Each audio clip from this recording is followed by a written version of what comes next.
gentlemen, for joining us today. We're here at Marmaison Hotel, which are doing a sponsorship deal with Dereck. That's why we've got the press conference here today, and they've been very helpful in his preparation and looking after him with various accommodations and so forth. So we're very grateful to them.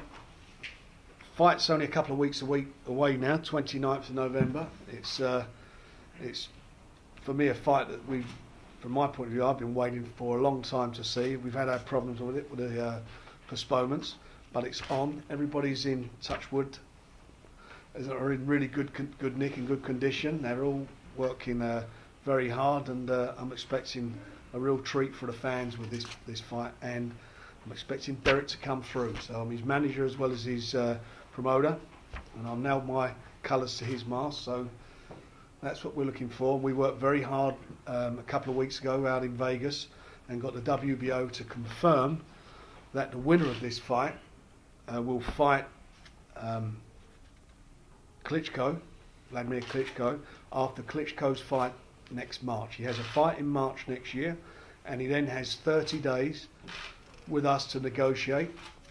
And if we can't agree terms, it will then go to purse bid. That's been agreed by the WBO. So, as we said all along, this is a final eliminator, and there is a lot to go for here. And I know that Dereck's got the bit between his teeth. I know that he's looking for to proving to everybody that he can be a world champion, and he is a different guy. He's a much different guy than he was when he fought the other brother. We all know what happened out there, and we all know that that Dereck's approach since then to boxing has completely changed. Don Charles has done a fabulous job in getting him into great condition. He's fighting probably about 3.5, 4 stone lighter than when he was. Yeah. Than that previous fight. He's racked up a good winning streak. Unfortunately, he broke his thumb. That's one of the reasons the fight with Fury didn't go on.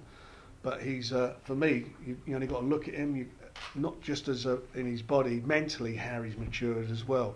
You know, he's a father now. He's got a beautiful daughter who's here today, and I think he's got real stability in his life. And I think you're going to see that's going to make him a much better boxer. And as I say, I expect him to come, or hopefully, and do expect him to come through this fight. And I really do believe he can win a world title. Anyway, Dereck, Don's here, so I know you've got questions to ask, so please feel free to do so.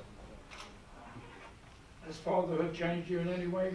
A little bit. You know. What, a little bit? A little bit.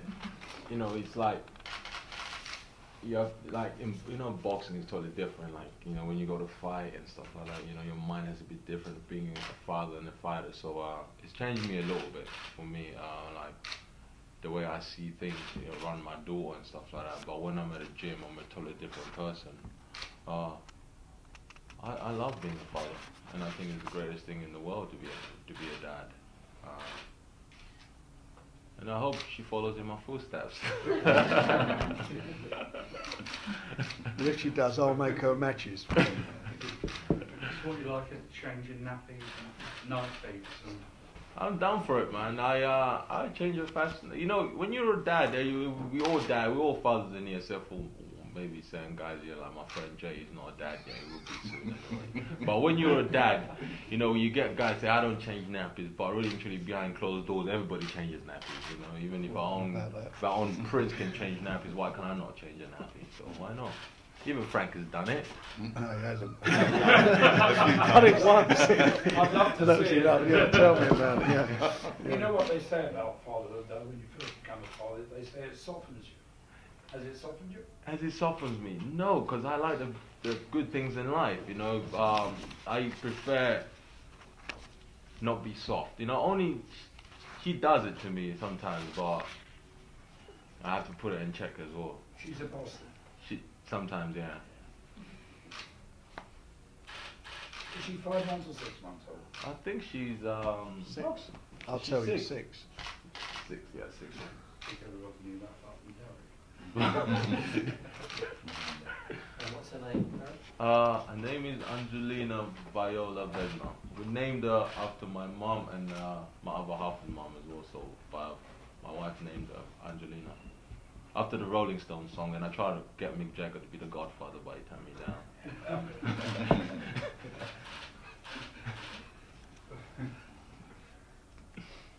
I thought he was going to burst into he likes anti-pasta twice. Dereck, sort of back to the fight. Preparations have been going well. Been sparring's going well as well. Yeah, this fight here, I'm keep saying to everybody, this fight is going to be one of those easiest fights I ever have in my career, because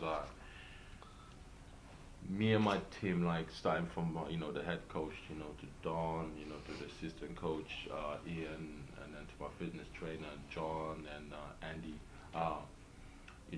It's different from previous fights we had. We would train, but now we train, and then after we finish training, they like kind of sit me down saying, we really want you to do this and do this, so you see the best out of yourself comes as well and stuff like that. But for me, it's been going very well. We train from 10 o'clock to 12 o'clock in the morning, and in the afternoons we just have a swim or run, but it's going well for me right now, and I hope training camp for my opponent is going well as well, because it's going to be a great showdown, to be honest with you. If we had to line it up and change the name, I would tell you what I call it, but I'll probably get into trouble, but I'm not going to say it. Dereck, how's your hand now? It's doing everything right, yeah, it's good. Just changing the nappy's fine, so it's alright. They say soaking in urine. the old methods are always the best. Yeah, so it's going well. But it's I think what they've been working on as well is Dereck's punching technique, the hogs thing. Dereck, you'll see him when he's throwing shots now. He's turning his hand, turning his shoulders into him, and you're going to see some power there. Who's your chief sparring partner this time? Chief sparring partner, we got a French kid, Nafel. Frenchman? Yeah, French. Nafel Oita. Oita, yeah, he's very good. He's very light on his feet, and he's got good punch. You say Oita? Yeah, Oita. As in the athlete, O-U-I-T-A. O-U-A-T-A. Yeah. Oita. Yeah. Is he 6'9", 6'8"? No, he's not. He's actually 6'7". 6'7". But his style is replicates what Fury does very, very well. We've used him in the past, but we've promoted him to be a chief sparring partner because if you remember the last campaign prior to the injury, we had bigger people, Marius Wack and Ustinov. They served us very well, and unfortunately they're unable to help us this time because they've got other engagements. So we had to look elsewhere. And Newfell is working out really well. We've got other guys around him, but it's mainly based around because of style. It replicates what Fury does, and better. Don, how important has it been? Obviously, this is Chisora's sort of back-to-back camps, really. How important has it been with your team to make sure that he doesn't suffer a burnout in terms of how hard he works in the gym, strength and conditioning, etc.? Yeah, like Dereck mentioned earlier on, we've got my guys who everybody knows me through. I don't train Dereck alone. John Ramos, the strength and conditioning coach, I mean, he's been there from day one and done a tremendous job in what he does. My right-hand man, Ian Dewberry, and Dior, we've grown into one tight family, yeah? Tight family. These guys aid me. When we're training, if I miss anything, they don't miss it. We've got so many trained eyes, yeah? We know how Dereck Chisora breathes. If he takes one extra breath, we know. We pick it up. Him as a fighter, I've learned so much working with this kid, right? I still call him a kid because although he's a father, he's always a kid in my eyes. My kid, as in my own son. I said to him the other day when we finished training, in fact it was the last session we had, he was doing his sit-ups. I said, do you realize how you've got us, your team? Because it's very regimental the way it's very warm, but yet again, in the way we work, it's very military-like. And he reminds me of, I'm a big music lover. James Brown's one of my biggest music idols. James Brown used to find members of his band if they played half a note off beat. He won't stop. Exactly. He won't stop the show. At the end of the show, he said, "Right, remember so and so tune? You were a bar out." He'll find them. Dereck Chisora, the way this kid is so serious about his boxing, always has been. He will pull you up on anything he needs, and you didn't provide it for him. That's how immaculate he is. People look at him as a reckless character or a reckless fighter. He's far from that. Yeah. So, cut long story short, what I'm trying to say. Cut it short.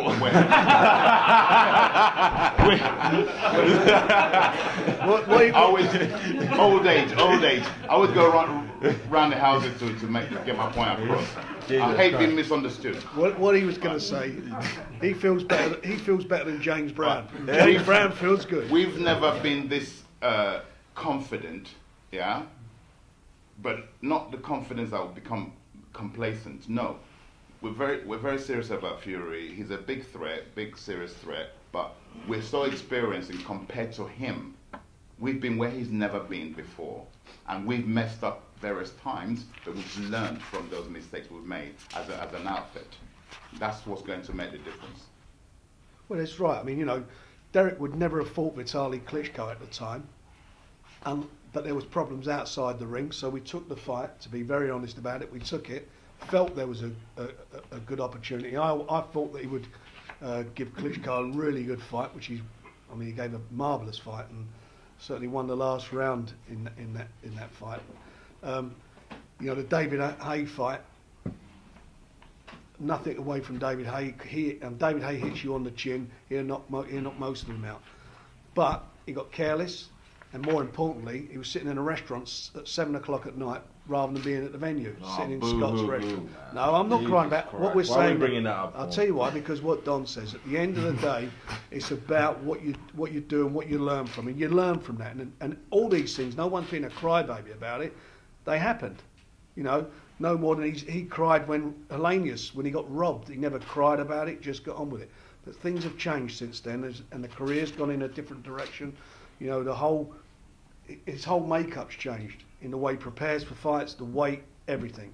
And I don't think you're going to get a better Dereck Chisora going into this fight than this is it now. He's going in at his best. This is going to be at his best, and I think his best is good enough to get him to where he needs to be. What kind of shape do you think Fury will be in, either mentally or physically? Listen, it's been a long camp for everybody, for both parties, you know, for him and myself. He's going to be in great shape. You know, he's training hard. He's doing everything right. He's losing so much weight. He's going to be in great shape, physically and mentally. But I'm going to break him down. I will break him down. How? Easily. I know how to break him down. You're going to stop him, basically? I will stop him, yeah, 100%. You know, you look at Tyson Fury. He's got a massive heart. He's a fighting man. He's got a big heart. You've seen him go on the floor, and he gets up off the floor. Same as Dereck. They've both got big fighting hearts. But you look at the opposition. Who's fought the better opposition? Who's fought the better quality fighters? You know, it's about, this game's a learning game, and what you learn from it. And that's where I think Derek's got all the edge in this fight. And sorry to interrupt you, Fan. Who's the champion? Yeah, who's the exactly. European champion, not Fury. We are. Dereck Chisora is, and it wasn't given to him. He had to when everybody had written him off. Okay, after losing to David Haye, he was a written off man. Oh, his punch resistance is gone. He's not the same guy. Yeah, but he clawed his way back. Obviously, well, to win the title. He was the official challenger to Pulev, and Pulev vacated. Did not want to fight him. Pulev's fighting for the world title. I mean, this is a long while ago now, but it was over a year ago. That's nearly a year ago. He did not want to fight. He bowed out that fight. Didn't want to fight Dereck. He didn't want it, and he's fighting Klitschko this weekend. So, is this weekend? Yep. Yeah. Saturday. Yeah. Are you serious? Yeah. This weekend. Yeah. Oh, snap! It's on Eurosport. Yeah. Is it on Eurosport? Oh. You've got nothing else to do. I might fly there and see it. Yeah, right. Not after 7 o'clock. Will they let me in though, Joey? Frank, referees are very important in these sort of occasions. Have you remember, has it been decided whether it's going to be outside the country? Or no, they're all British officials. All British. British officials. It's Marcus McDonald is the referee. Which one is that one? Sorry? I've checked him out. Yeah. One first thing I did, if it's not a secret, first when this fight was announced, all I said to Frank, get us a fair referee, a referee who not going to allow any nonsense that Tyson brings, because it brings a lot of dirtiness into his game. Okay? We will box fair, we will fight fair. A referee who's going to be fair is all we ask. A referee who's going to be fair. Because the first fight Dereck had with Tyson Fury, we didn't even, I was going to put a complaint, but you know it's not like me to complain. He won. He was allowed to get away with a lot of nonsense. And where in the rules meeting, I will insist that the referee does his job professionally. You're happy with the... We got no problems. We got no Yes. problems with referee at Checked all. him out. No problems at all. Don, have you noticed a difference in Dereck since he's become a father? Oh, most definitely. I mean, Jesus. And I'm glad I prayed to Dereck that he would have a girl. I'm so glad he had a girl. Yeah. Yeah. Why is that? Because the difference, the girl will bring up that every one of us have got it inside us. That's, let's say he's a hard man. That the girl will bring out the softness. The daughter, daddy's girl, and trust me, that's exactly. He's playing it down. He's every morning before every session, the first thing he does when he comes into the gym, he'll do his hands and he'll bring his phone. He said, "Have you seen what my daughter did last night? Have you seen her playing the piano?"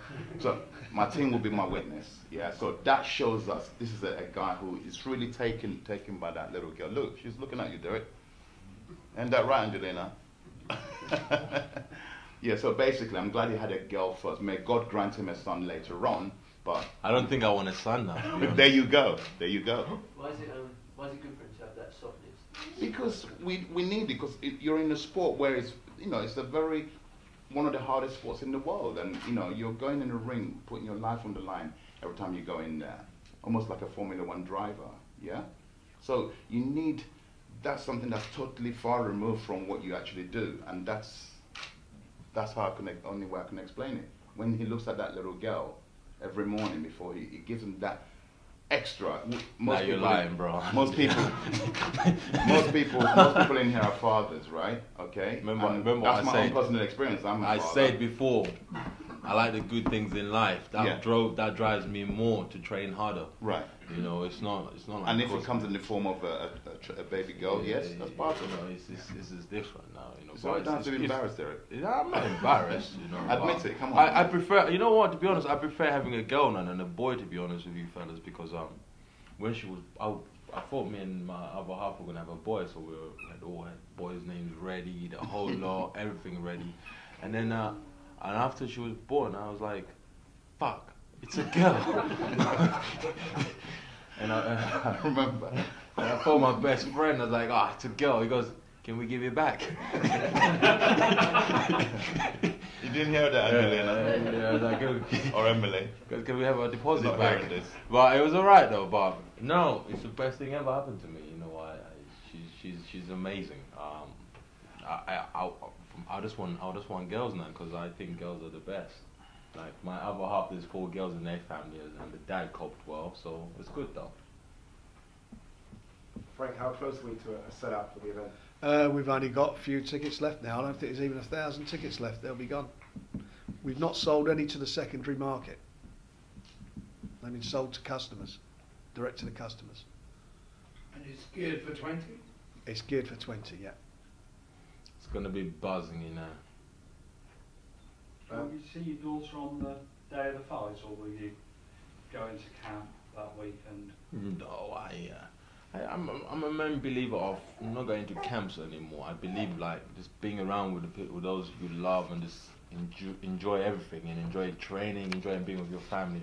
I think when you take yourself away from your family and you go training, you lose focus on your training, because all you're thinking is training, and then suddenly when you by yourself, you finish training, you like start thinking of your family, and your mind is not on the job anymore. But for me, it's more like I train for 4 hours. When I finish, I go to my house, hang out with my daughter and my other half, and then come back again in the gym and just train. I'll be here. I'm not going anywhere. But I might go Fort Williams for. I might go Glasgow at least for 3 days, 4 days. I want to climb the mountain, basically. Ben Nevis. Ben Nevis, yeah, I want to go climb Ben Nevis again. Why? Don't know, it's just a thing me and my fitness trainer we want to do. You haven't done that before? Have Well, we've done it before. Parliament Hill. We've done it before. Yeah, It's something, you know, when we got a big fight, we do this every time. Last time we were boxing for a world title, me and him went skiing. People didn't realize I took him to the mountain for about. It took us 20 minutes to get to the top of the mountain. Insurance company, love that. And then the worst thing was, we told the driver we want to go skiing, and then he goes, "Yeah, I'll take you skiing." And we get there, all me and him wear tracksuits. We didn't have the goggles or the gloves. We get to the top of the mountain now, and we only had those. What are they called? Swimming trunks. The ledges and stuff like that. Everybody had the skiing gear and the goggles and the skis, everything. And I go to him, I was like, "John, you go first and I'll follow you." Yeah? I sent him down the mountain. And I was like, "Fuck this shit." I went back in the car. Went down there. After 45 minutes, I see him come back. He had scratches. He goes, "Mate, it was dangerous out there." So I told him we have to go to Ben Nevis and walk up the mountain and walk back down and we come back. So that's what we're gonna do. You go first this time. Nah, he goes first. It's his job. So I'm gonna go to Fort Williams at least for like 4 nights, 3 nights. We'll do some training there because it's quite Spartan, isn't it? Yeah, I just wanna go there and finish my runs up there and stuff like that. And the weather there is quite nice as well. It's got beautiful fresh air up there as well. So I'll do that. Plus you might get some sleep. I know I get sleep. Don't worry about that. I got a big house, so they sleep at the bottom of the house. So yeah, so they can't hear me, so it's fine. Anyway, so it's all going well. We've got a great fight coming up. Obviously, the week of the show, be a very, very busy week. We've got all these different title fights on. So Richard will give everybody details of what days certain things are happening. And looking forward to it. It's a great show. It's a great show, and it's not pay-per-view. I wanted to pay for you. No. Value for money. This Value for money, yeah. Value for money. Are there any more questions? We're all done? Before we go, I just want to say thank you guys for coming. Boxing won't be the same without you guys, because what you lot do, taking your time, getting on the train. Some of you lot, Frank is always running late. He's always coming up with a car accident. I'm stuck in traffic, and you lot got the patience of waiting for him. And I want to say thank you guys, because most people don't realize how much you lot promote boxing for us, especially for me and the other fighters all over the world. And it's a great thing you lot do for us. So I just want to say thanks a lot. And you all get a Christmas present off me this year. Are you listening to that, Chris Eubanks? Press conferences. I'm telling you, you will get a Christmas present off me this year. Before you leave, give Jay your email addresses and you'll send you a Christmas present. Can we have a contract to say that? I'm being serious. You all get a Christmas present. I'm telling you, you all get a Christmas present. He's going to take you all up Ben Nevis. Naked. Ski down. Thanks very much. Thank you.